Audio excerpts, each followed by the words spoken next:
পশ্চিমবঙ্গের বিগত সরকার সরকারি কর্মচারীদের সঙ্গে পেনশনভোগীদের সঙ্গে প্রতারণা করেছিলেন, বিশ্বাসঘাতকতা করেছিলেন, মানুষের দেয় করের টাকা খরচা করে তাদের অধিকার ভঙ্গের জন্য বিভিন্ন কংগ্রেসের নামি দামি ব্যারিস্টারদের ভাড়া করেছেন। আমি মাননীয় শিক্ষামন্ত্রীর কাছে আরেকটা আবেদন জানাতে চাই যে উনি অনুগ্রহ করেন, আমি তো দলের লোক, আমি তো সরকারের কেউ নয়, আবেদন জানাতে পারি। এবার আমার বিনম্র নিবেদন আপনার কাছে যে আপনি একটু দায়িত্ব নিয়ে কত টাকা এই উকিলদের পেছনে খরচা হয়েছে গত 15 বছরে চুরিকে বাঁচিয়ে রাখবার জন্য সরকারের পক্ষ থেকে একটা শ্বেতপত্র প্রকাশ করুন। এ টাকা তো মানুষের টাকা, এ টাকা তো আপনাদের টাকা, যে টাকা আপনারা আপনাদের শ্রমশক্তি দিয়ে অর্জন করেছিলেন, প্রত্যক্ষ বা পরোক্ষ করের মধ্যে দিয়ে রাজ্য সরকারের ভাড়ারে জমা করেছেন। আপনাদের টাকা কেড়ে নিয়ে আজকে সেই টাকা দিয়ে উকিল রেখে আপনাদের ডিএ বন্ধ করবার বা সাধারণ মানুষের প্রত্যেকটা চাহিদাকে সরিয়ে দেবার জন্য গত সরকার কাজ করে গেছে। বিপরীত অর্থনৈতিক পরিস্থিতিতে একটা রাজ্য সরকার তৈরি হয়েছে, যে রাজ্য সরকারের অর্থনীতিকে বিগত সময়ে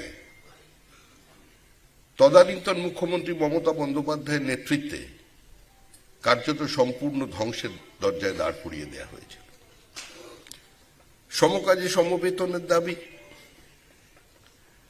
কখনো ভিন্ন ভিন্ন ক্ষেত্রে চাকরি লুঠের বিরুদ্ধে শিক্ষকরা রাস্তায় অবস্থান করেছেন। শিক্ষক না হলেও যার মেধাকে কার্যত আলু পটলের মতো বাজারে বিক্রি করে দেওয়া হয়েছিল, তিনিও শিক্ষক, তিনিও পুলিশের লাঠিচার্জের শিকার হয়েছেন। এই পরিস্থিতি ভারতবর্ষের অন্য কোনো প্রদেশে তৈরি হয়নি। শিক্ষকদের চাকরি বিক্রির যে ধারাবাহিকতা বজায় রেখেছিল তৃণমূল কংগ্রেস, আজকে এটি একটি নজিরবিহীন ঘটনা ভারতবর্ষের ক্ষেত্রে। একটি ছেলে একদিন সকালবেলা বাড়ি এলো, এসে বললেন, স্যার দাদা আমি স্কুল টিচার, সবে মাত্র পিএইচডি অ্যাওয়ার্ডেড হয়েছে,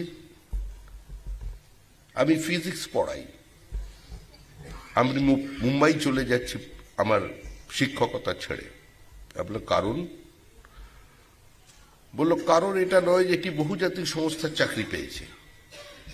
আমি জানি যে বেশি টাকা তারা আমাদের দিচ্ছে মুম্বাইয়ের মতো শহরে বাড়ি ভাড়া করে থেকে, আজকে সেখানে আমি খুব একটা লাভবান হব না। কিন্তু আমার দিকে ছাত্ররা যখন তাকাচ্ছে, আমার মনে হচ্ছে ওরা যেন আমাকে প্রশ্ন করছে বা আমার সম্পর্কে ভাবছে, আমিও কি চাকরিটা কিনে নিয়েছি, আমিও কি চাকরি কেনা শিক্ষক।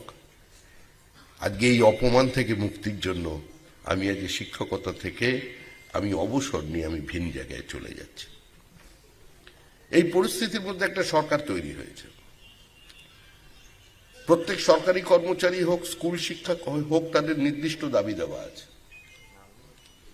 পশ্চিমবঙ্গ রাজ্য সরকার চিন্তা ভাবনা করছেন, অন্তত আমাদের উচ্চশিক্ষামন্ত্রী চিন্তা করা শুরু করে দিয়েছেন যে ভারতবর্ষের অন্যান্য প্রদেশের মতো পশ্চিমবঙ্গের স্কুল শিক্ষকদেরও সরকারি চাকুরি করছেন এই হিসাবে তাদের ট্রিট করা যায় কিনা।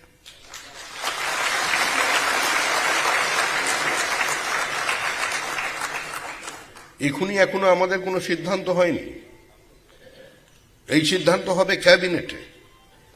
এই সিদ্ধান্ত নেবেন রাজ্যের মুখ্যমন্ত্রী শুভেন্দু অধিকারীর নেতৃত্বে যে মন্ত্রিমণ্ডল আছে। কিন্তু দল হিসেবে এটাই বিজেপির অবস্থান। সারা ভারতবর্ষে যেখানে যেখানে বিজেপি শাসিত রাজ্য আছে সেখানে আমরা এই পদ্ধতি চালু করেছি। তাতে অর্থনৈতিকভাবে আপনারা বিশেষভাবে লাভবান হবে বিষয়টি এরকম নয়, কিন্তু আপনার নিরাপত্তা বাড়বে। এই শিক্ষকদের একটা সবচেয়ে বড় দায়িত্ব আছে। দেখুন, নিজস্ব দাবি দেওয়া তো থাকবেই, বিজেপির শিক্ষা সেলের একটা নিজস্ব বক্তব্য থাকবে। কোন সরকারি পদক্ষেপকে যদি মনে হয় যেটা আপনাদের চলার পথের পরিপন্থী, আপনারা সেটা প্রকাশ্যে বলবেন না, সেটা এসে দয়া করে দলীয় দফতরে যিনি দায়িত্বে আছেন তার কাছে জানিয়ে দেবেন।